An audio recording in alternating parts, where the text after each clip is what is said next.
Hi there, I'm David Katzmeyer from CNET, and this is the Seiki SE50UY04.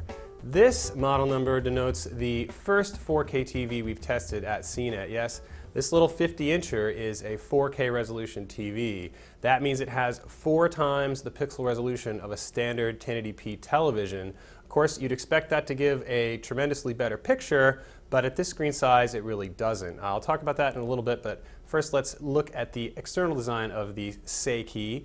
The set is a very minimalist around the edges. It really has a pretty thin bezel here. There's really not much to the design except for this unfamiliar nameplate and a little LED along the bottom here. There's a glass stand. It doesn't swivel. Very basic external design. Of course, you look at it from the side, it has that characteristic LED thinness, so that's something in the plus column. The set's features are extremely minimal. The really only thing to talk about besides 4K is the 120 Hz refresh rate. That doesn't mean that this TV has smoothing, however. Unlike most 120 Hz sets, you cannot turn on or off that smoothing or soap opera effect.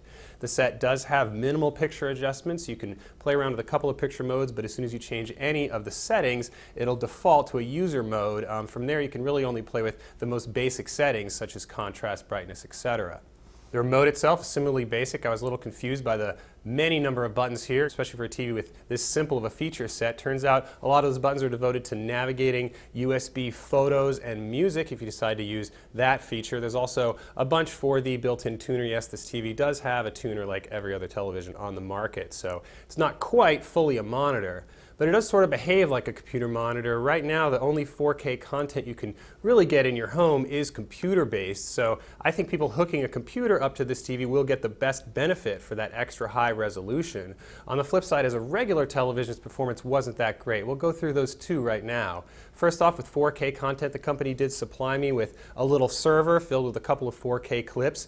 The content wasn't really spectacular, though. It wasn't the highest quality 4K content I've seen. Looked a little bit soft. Yes, you could tell there was more detail than with standard 1080p material, but as with all 4K I've seen, you have to be very close to appreciate that detail. On a 50-inch set, math tells us that you have to be about 3 feet 8 inches to about 7.5 feet, that range in seating distance from this 50-inch TV to actually appreciate the difference. Of course, the further away, the more difficult it is to appreciate, and of course with lower quality content, you can't see that difference that much. So all told, the 4K benefit on this TV really depends on how close you're sitting. Of course, when I did sit very close, I played a video game on this TV. I played a little bit of BioShock Infinite. Looked great on the computer with that really high resolution at an extremely high-end graphics card connected to this TV, and that really allowed the game to pop. Of course, if you have a lower-end computer, pushing that many pixels is going to be extremely difficult, so this is reserved for the hardest core gamers on PC. Of course, other 4K content is pretty much non-existent. You're not going to be able to find any 4K Blu-rays,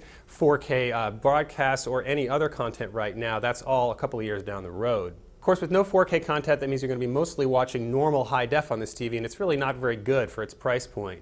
The black levels are relatively light, the TV crushes shadow detail, there's also relatively inaccurate color, although that is the brightest spot on this TV. Video processing is very important because, of course, the TV has to scale 1080p and other high def content to fit the 4K pixels.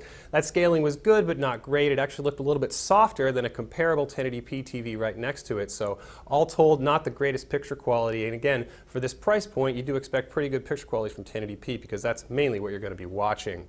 Despite that bare bones feature set, there are plenty of inputs. You get 3 HDMI, all of which can take 4K up to 30 Hz. There's also a VGA input for computers. Again, that can go up to 4K resolution, as well as a component video input and a pair of USB slots. All told, I can't really recommend the Seiki to a lot of people unless you really want a 4K TV. Of course, it is the cheapest 4K TV on the market, so it has that going for it.